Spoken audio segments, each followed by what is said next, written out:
দর্শক আসসালামু আলাইকুম। আমাদের প্রিয় ভাই মনু ভাই জমি থেকে বেগুন তুলছেন, মরিচ তুলছেন, বিভিন্ন চাষাবাদীয় ফসল তিনি নিজ হাতে তুলছেন।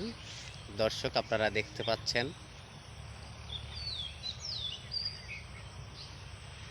আপনারা জানেন যে মরিচের কিন্তু বর্তমানে খুবই ঝাঁজ চলছে। বাজারে কিন্তু মরিচ পাওয়া দুষ্কর হয়ে পড়েছে। ঠিক এই মুহূর্তে চাষ করা জমিতে কিন্তু মরিচ তুলছেন তিনি। আমরা এবং আপনারা দেখতে পাচ্ছেন।